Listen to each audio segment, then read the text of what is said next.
Hello BookTube, my name is Elizabeth. Welcome or welcome back to my channel, Book as in Books. You may have heard of an event called GarbAugust. It was all over BookTube, so I'm sure you know what it is. But I'm nevertheless going to leave links in the description box to the channel of Criminally, who basically thought of the event and was very much the leader of the event.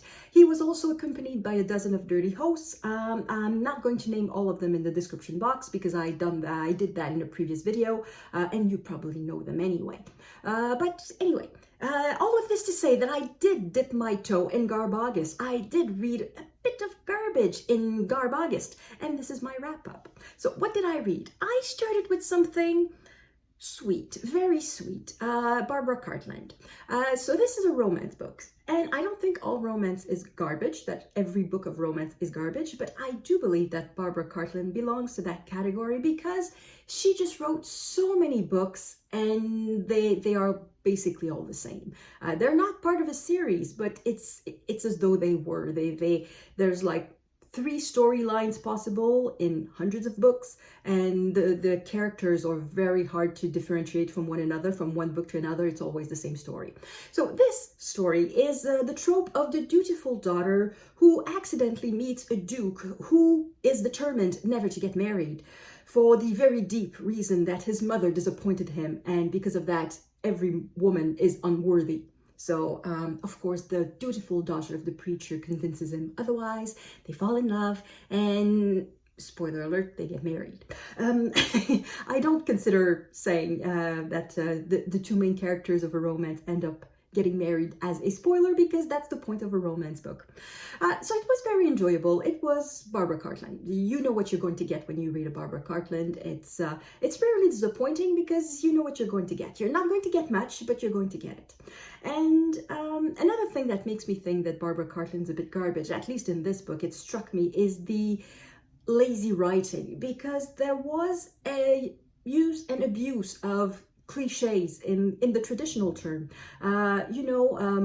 Word combinations that are overused, such as the face of an angel, a fiery temper, a burning passion, things like that. And the book was ripe with those. So yeah, lazy writing plus repetitive plot lines plus almost serial writing equals garbage to me. But it's very enjoyable garbage. It was fun.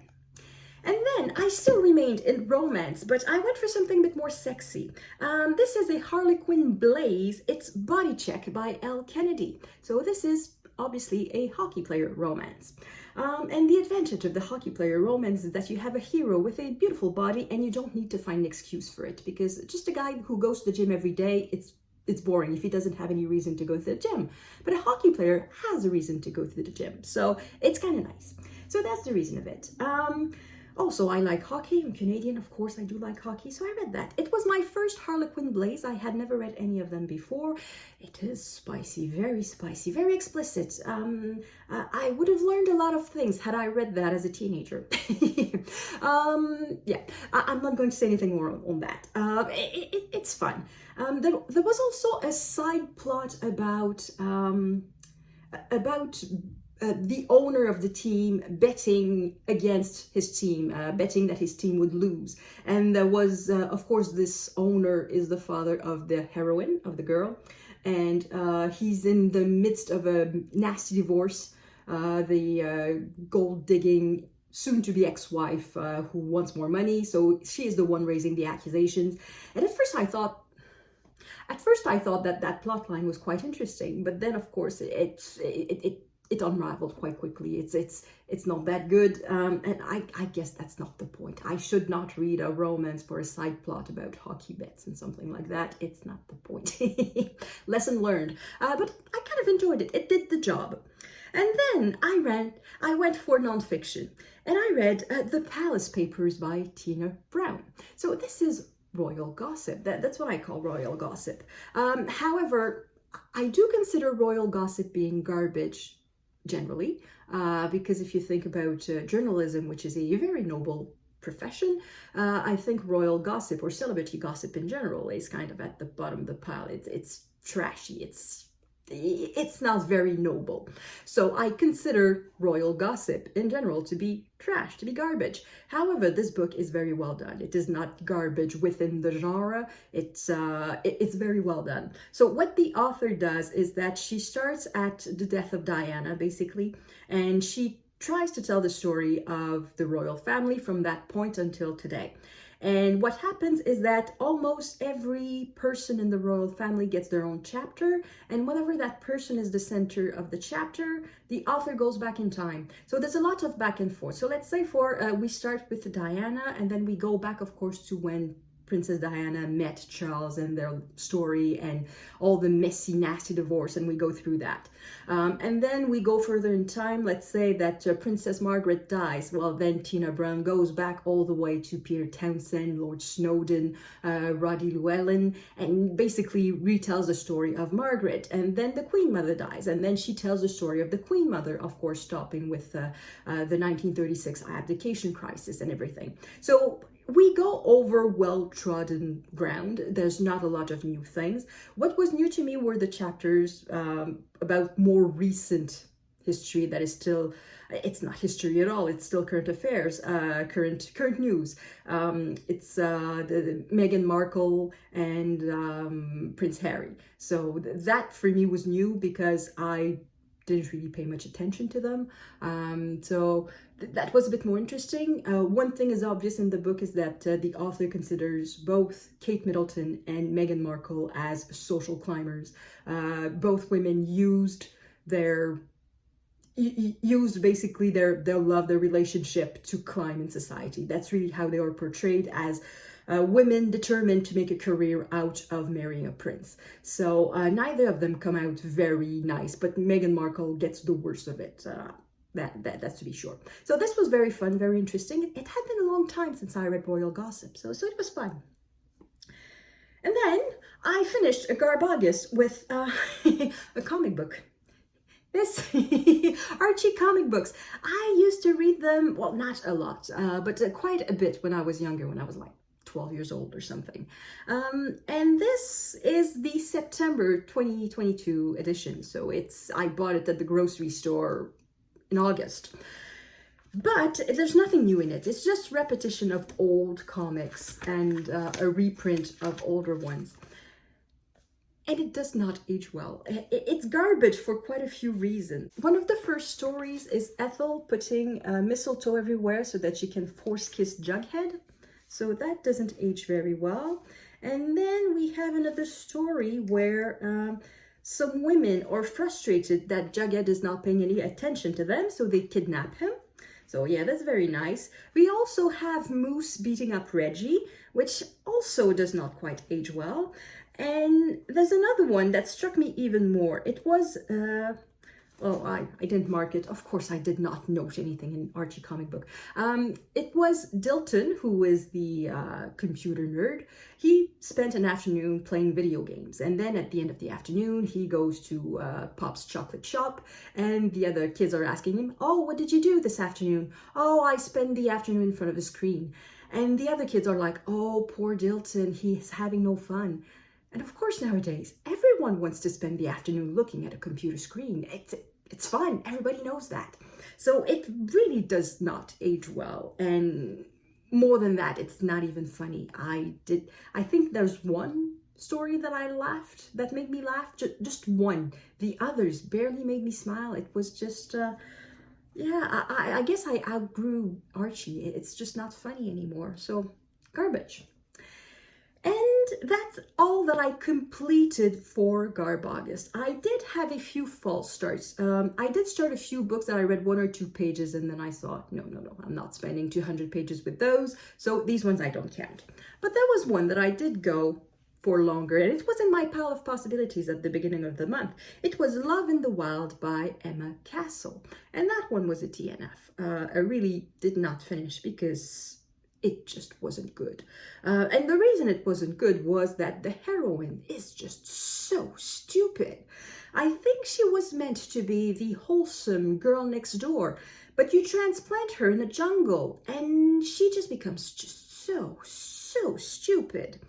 So the storyline is that this girl is going on a vacation trip. She is supposed to take pictures for some magazine, not National Geographic, it's a made-up magazine, but something of the sort. She's supposed to photograph gorillas in the wild. So she goes on a trip, some sort of trek in the jungle with a group of other tourists to photograph gorillas. And then at some point, they are caught by poachers. The poachers decide to kill everyone. So everyone is made to line up, kneel down, and they start to shoot everyone, to execute everyone. Bang, bang, bang. And then suddenly this creature shows up and just scares the poachers away, kills one or two of them, and manages to save our heroine. Her name is Eden, I think. So this character is, of course, our Tarzan, because this is a Tarzan retelling. So his name is not Tarzan, his name is Thorn, and the reason he ends up in the jungle is that when he was 3 years old, his parents had a plane crash and they eventually died, and he was rescued by gorillas and he was raised by gorillas. So that is where we are at some pretty, that's the first 60, 70 pages of the book. And that is where the characters meet. So when this poor girl is part of this awful trip where everybody gets executed. So Thorn recognized, this is a woman, this is a mate for me. So he takes her to his cabin and nothing happens because Tarzan, well, not Tarzan, Thorn, because he knows that humans probably don't behave this way. We are not beasts or something like that, because he has one human friend. And that's the other thing. I did not read the entire thing, so I cannot say there are plot holes in there. But it looked like there were going to be plot holes in there, because for the first 100 pages, there's just so many things that don't quite add up. It's going to be very difficult for the author to make them all add up at the end. And I don't trust the author for that, because, back to the reason why I did not like the heroine. She's stupid. So what happened was that, this thorn creature, this beautiful man, saved her. She noticed that he's covered in mud because he is doing that to protect himself against the sun, against mosquitoes and all of that, which is something quite smart. And the next morning, so this thorn creature just let her rest in his cabin, brought her food, and now he's thinking, I'm going to take her to that other place.